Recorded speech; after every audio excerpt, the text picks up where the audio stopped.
Every moment in life has the potential to be phenomenal. At Amy Boyle Photography, we specialize in capturing those moments, whether it's for your business, a milestone event, or a personal portrait. As the host of the Speaking of Phenomenal podcast, I know the power of storytelling, and I bring that same passion to my photography. Let's create images that celebrate who you are and what you stand for. Visit amyboylephotography.com to schedule your session today. Welcome to the Speaking of Phenomenal podcast. I'm your host, Amy Boyle. Today, I'm joined by two phenomenal storytellers, Pulitzer Prize-winning columnist Mary Schmich and executive producer Melissa Harris, creators of the podcast Division Street Revisited. Inspired by Studs Terkel's 1967 oral history, Division Street America, their series brings forward 7 unforgettable voices from the past and connects them to the world we live in today. In our conversation, we'll explore what it means to frame history through a modern lens, how these two women chose which voices to follow, and what these stories teach us about our identity, community, and the power of listening. This is the Speaking of Phenomenal podcast. Welcome to the Speaking of Phenomenal podcast, Mary and Melissa. I'm so glad you're here. Thanks for having us. This is our first time in the show having 2 guests, so I'm really excited to have you both here. We have lots of stories to talk about, but I would love it if you could start off, Melissa, with introducing your phenomenal self to our audience, please. My name is Melissa Harris. I'm the CEO of Harris & Co., which is a marketing agency here in Chicago, and I'm a former journalist. And Mary Schmich and I, your other guests, were journalists together at the Chicago Tribune before we launched this project that we're going to be talking about today, our new podcast, Division Street Revisited. And I'm Mary Schmich. I worked for the Chicago Tribune for 36 years, 29 of those writing a column. And to this day, I cannot spell the word phenomenal. That's really? A lie. No, it's true. It's every time I try to type, it's one of those words. We all have words that resist our spelling that somehow, starting in 3rd grade, like irresistible. I think I've almost got irresistible down. I don't think I've ever seen you misspell a word, and I've watched you write like a million times now. But I guess there's a hidden one. Right. Let's get to Division Street Revisited. Melissa, you had your copy of Studs Terkel's book that you brought to Mary. Why don't you give the highlight view of what that introduction was from that book that turned into this project? Back in 2009, when I joined the Tribune, I needed to get up to speed really fast on the city. So I turned to a legend, a guy named Rick Kogan, who worked with Mary and I at the Tribune. I said, give me 10 books that I have to read.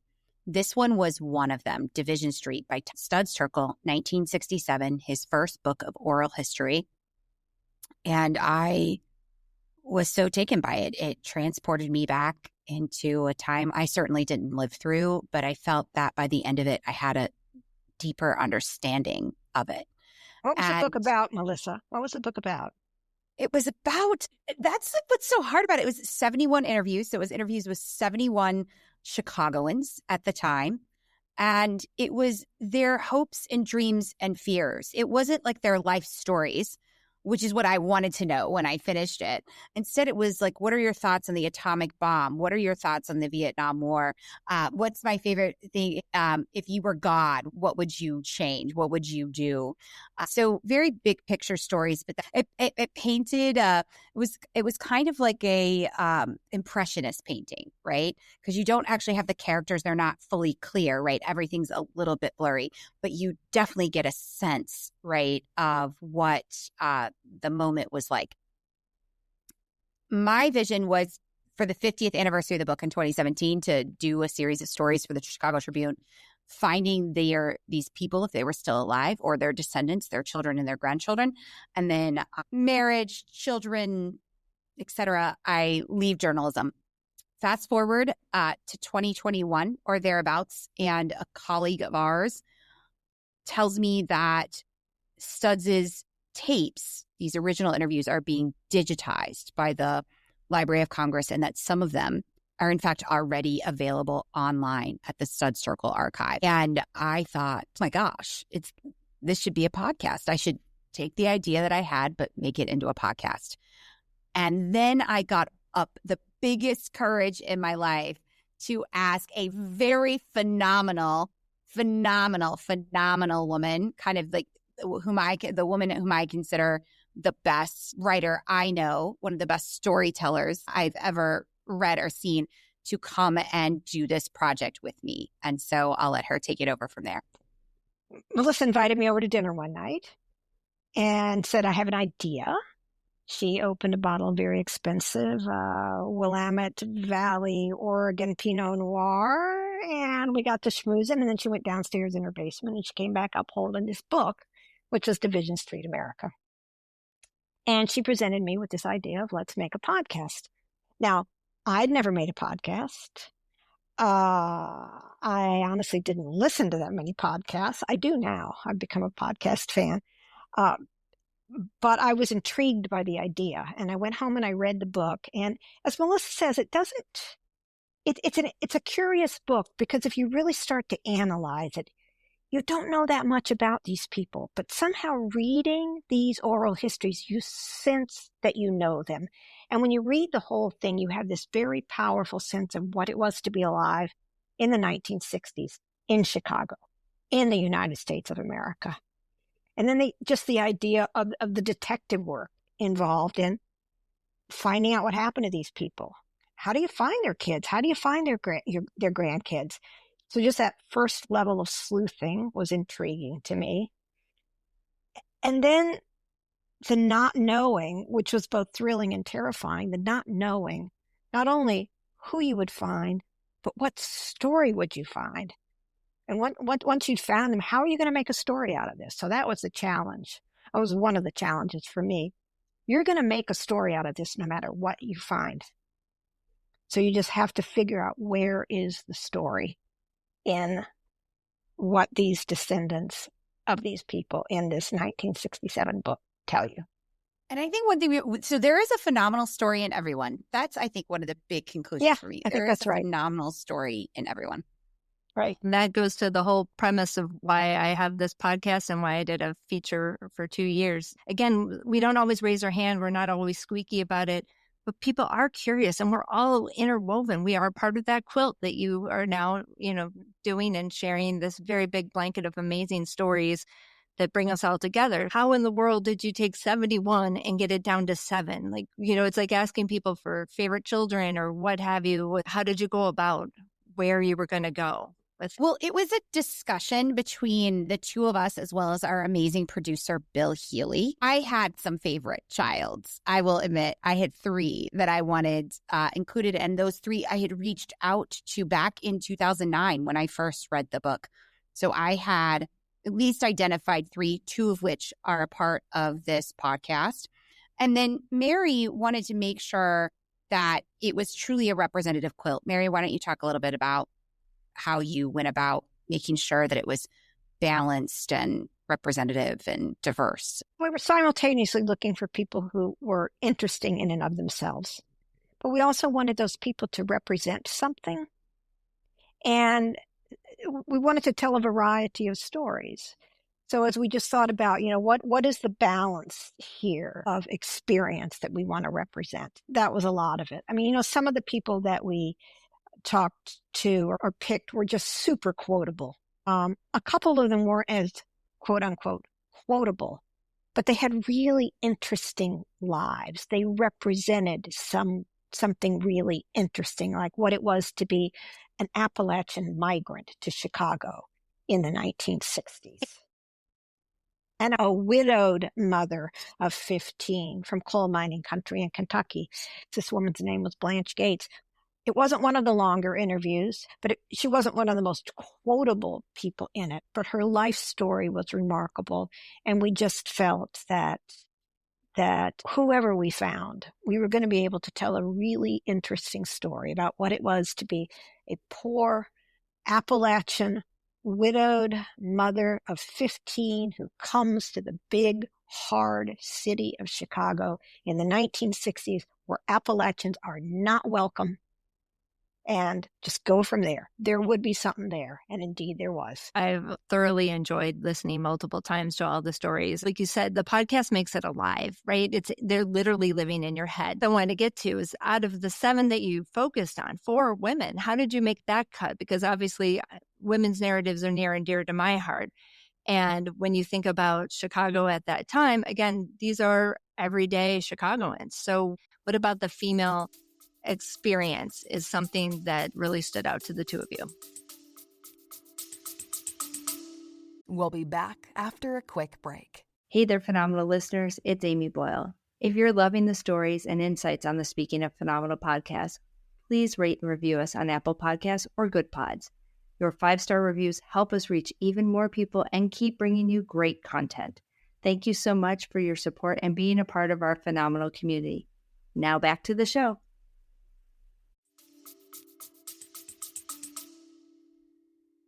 I think we wanted to have a balance of men and women, just as we wanted to have some kind of racial balance. And the fact that we wound up with 7 was a little bit arbitrary. You know, at some point we're just thinking, how many of these realistically can we do? We just landed on 7. It could have been 6, it could have been 8, but 7 seemed substantive. So that's not an even number. Who appeals to us? It was really that. It wasn't, at least for me, it wasn't out there, we're here to make a statement about women, though I do think, subliminally at least, I wouldn't have wanted to, and I don't think Melissa would have wanted to, have this dominated by men. So on some level, I think there was some feeling of, let's make the women's voices For the 4 women, what attracted me, so let's talk about Blanche Sippel-Gates. She was a widow and had 15 children and was married at the age of 15 or 16. And then you go to Della Reuther, came to Chicago at the age of 15, also was married, first of 4 marriages at the age of 15, and worked in the stockyards, and then became a tavern owner. But also her life was so impacted by war. That was originally what drove me to her. That wasn't the story that we ended up finding or telling, but she had one of her husbands was injured in World War I, and then a son went to World War II, and then a son went to Korea, and then a son at the time of the book was about to go off to Vietnam. And then Mary Wardwell-Konski was a socialite, married to the CEO of Commonwealth Edison, but in her own way also had so many limitations placed on her. And then finally, Myra Alexander, whom Studs met on the train to the 1963 March on Washington, in which Martin Luther King gave the famous I Have a Dream speech. Myra was a janitress in Chicago public schools, raised 4 children, fought for civil rights her entire life, but really struggled with his idea of hatred, right, and how to handle her hatred. And so each of the women I would describe as resilient. But because this isn't made for TV, because this isn't made up, because this is journalism, I'm not sure whether each of them had their fairy tale ending, but they each overcame, they each persevered, they each survived, and in some cases thrived. Well, and in the cases of the men too, I think it's became clearer to us as we reported this. These were people, all of them struggling against the odds. Even in the case of Mary Wardwell-Konski, a woman of wealth and status, these are people who are pushing up against the social boundaries, male and female, because they were women, or because they were Black, or because, in one case, gay. But just all of these people, again, I don't think I fully saw that until we had all of these stories assembled. But that these people were pushing against the great obstacles of that period. There's still obstacles, but one of the things that we saw through these stories is that there was progress. There has been progress made on all of these fronts. It's imperiled progress right now, but it's actually been encouraging to see. And I think that's one reason people have responded strongly to these stories, that they've seen just how much people from not that long ago, in the course of my lifetime, were pushing up against, and that it has gotten better. Well, and to that point, exactly, how about the two of you taking on this body of work by this incredible writer and journalist, Stud Circle? What is it like to be two women telling a story, is uncovering new things? What kind of burden would that have been to hold these amazing proclamations, if you will? I'm gonna take this one, and Mary can just shut up and not answer this one because she'll be uncomfortable with my answer. But the reality is that Mary Schmich deserves to be on the Mount Rushmore of Chicago journalism. And historically, that Mount Rushmore has been entirely made up of men, and she blows them away by like a mile. And so I think that this was a wonderful moment to elevate, I think her voice into that pantheon of which a place that she absolutely deserves. And when you think of Chicago's like literary history, other than maybe Gwendolyn Brooks, it is hard to think of a non-white man. And I'm determined to continue to change that here in Chicago. I am determined to continue to kind of elevate opportunities for more women in this city to have their voices shine in a big way. I will be forever grateful to Melissa for this opportunity. Really, it's just been one of the great storytelling, learning opportunities of my life. In the course of doing this, though, I never thought, oh, I'm a woman doing this. It's like I've been a woman doing reporting for 45, for a long time, years, for a long time, and I take it for granted for me that, I can go out and tell these stories, and I don't really think about it. But I do sometimes think, to Melissa's point about Chicago, it has these great legends of great male writers. I mean, they're wonderful, wonderful reporters and writers. But it is curious that this huge city, this international city, when you think about who is celebrated in the writing world, it just has continued to be a small group of men who are no longer with us, right? And some of that just has to do with how the media have changed, how who gets noticed has changed. It's newspaper columnists are not the same kind of big deal that they were when, say, Mike Royko was writing, regardless, male or female. True. Well, going to that, I would love, Mary, for you to let our listeners know what it was like to go from writing to now, podcasting, to the world of audio, to sharing your voice literally, figuratively, and out there for everyone to. Now you're a part of this, and we feel a little bit. I feel connected to you when I listen to the podcast. I'm extremely grateful to Melissa for bringing me into this new form of storytelling, and to, Bill Healy, our producer, who helped me understand, and also, to Kate Cahan, who's at BZ, to help me understand the particulars of using this way of communicating. On some level, it's not that different from what I'd done before. Storytelling, right? There are essential components. There's character, setting, action, meaning.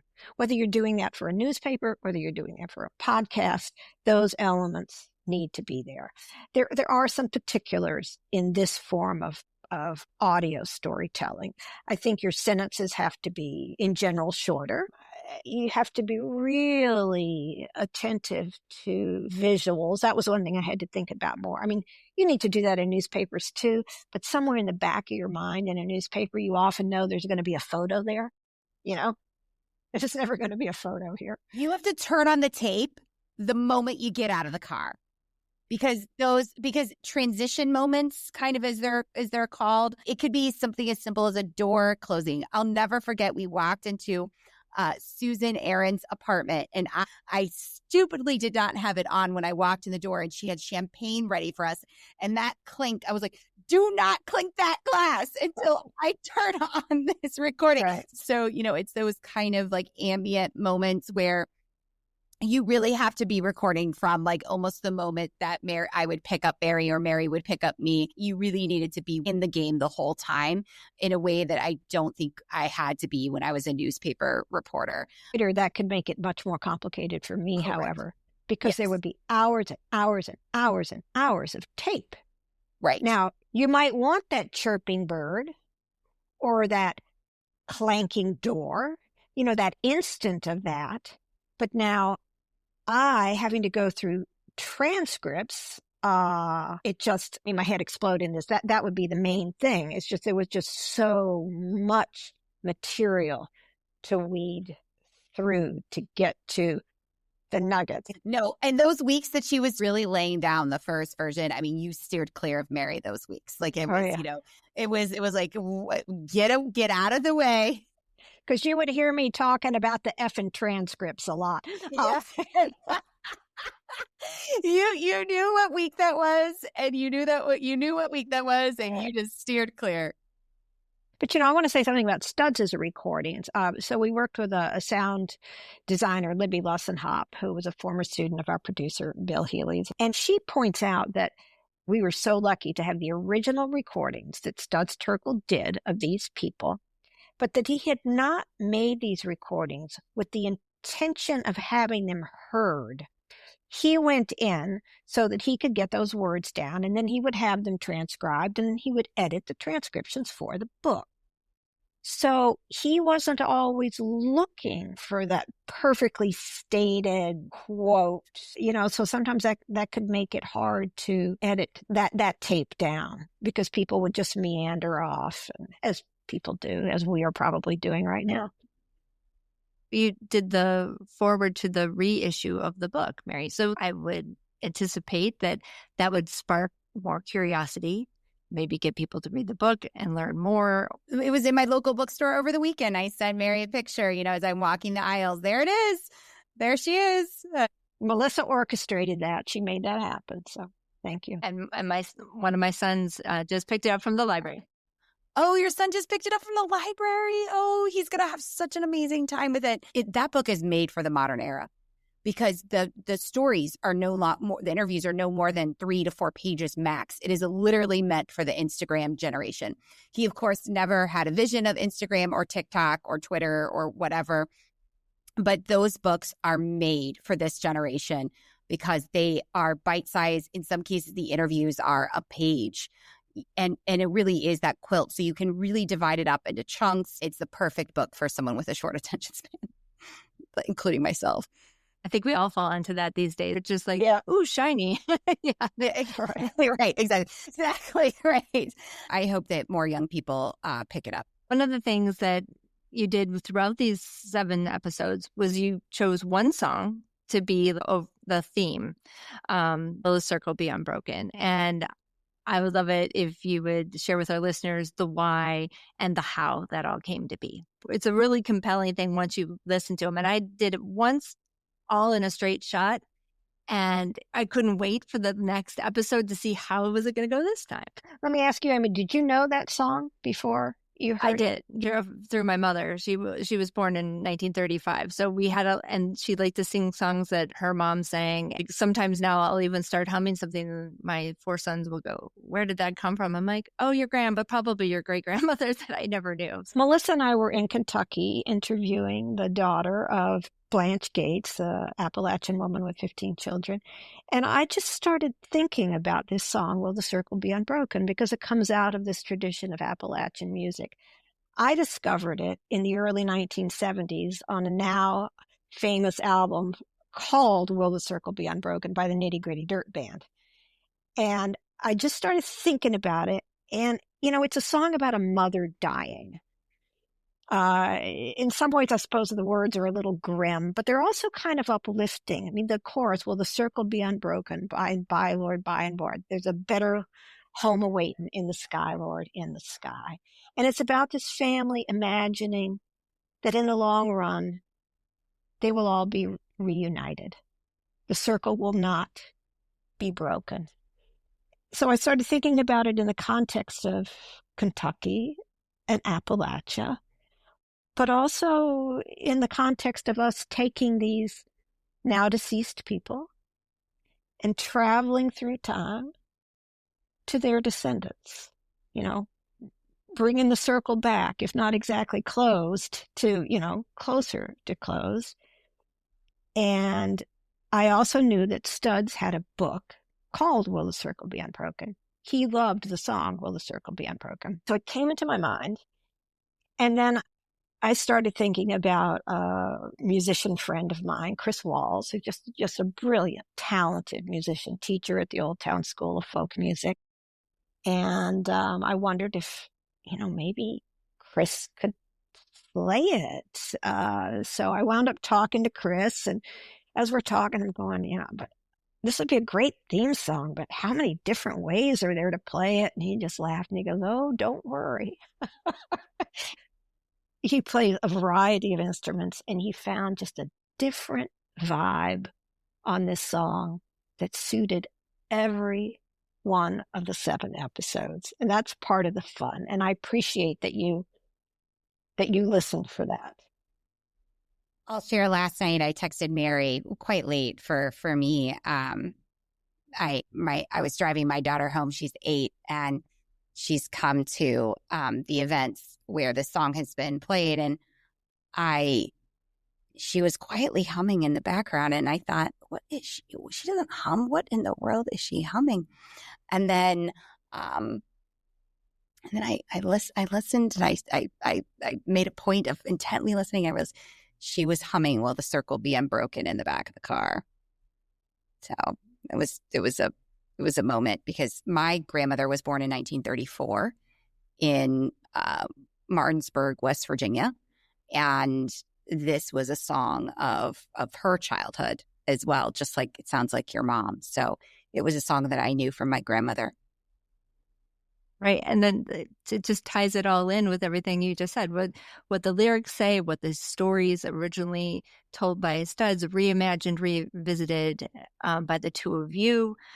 So what hopes and dreams do you have next, beyond like collaborations? I know everyone wants more. Is it just like this is a perfect bookend and everything goes from there? So I'd love to hear from you. So this will be our last. This is the project of Division Street Revisited is done.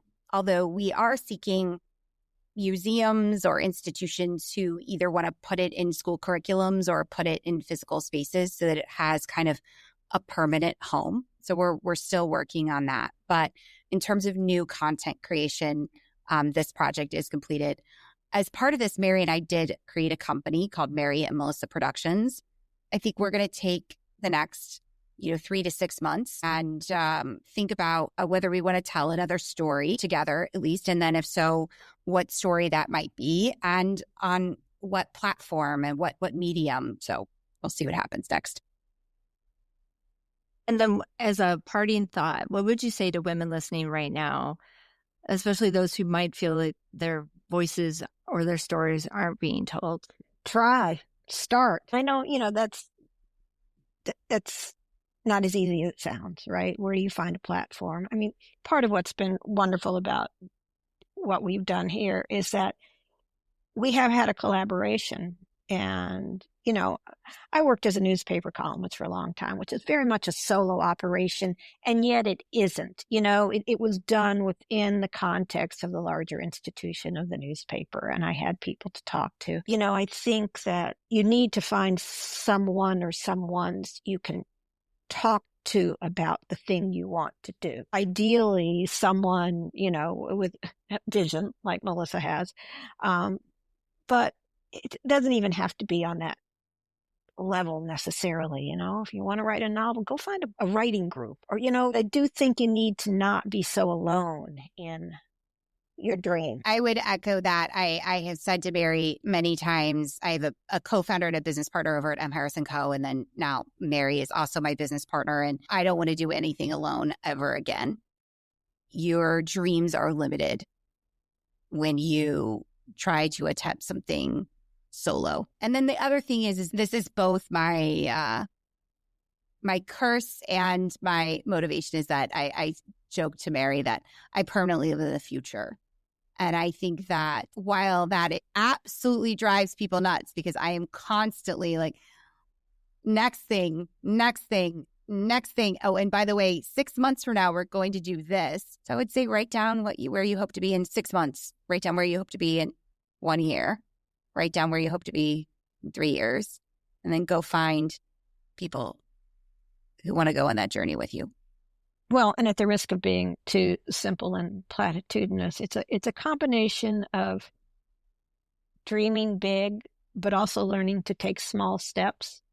You know, in the process of writing this, especially in the last one I was doing, I was just really stuck at some point. I had 3/4 of it done. I could not see my way through to the end.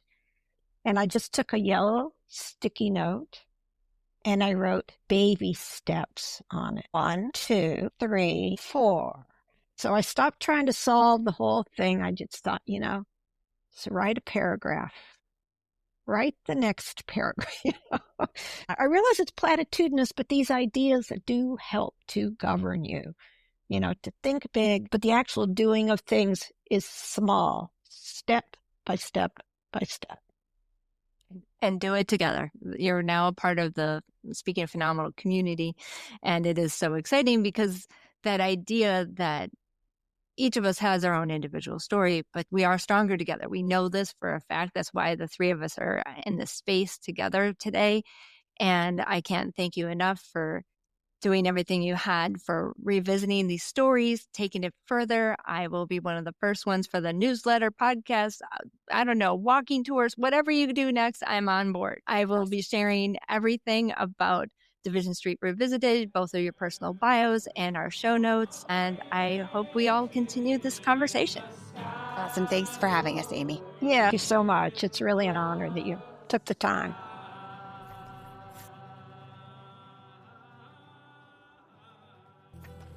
Thank you for joining us on this episode of Speaking of Phenomenal. Be sure to subscribe, rate, review, and even share the podcast, as well as stay tuned for more inspiring conversations. Remember, each and every one of you is capable of extraordinary things. Until next time, take care and remember, you are phenomenal.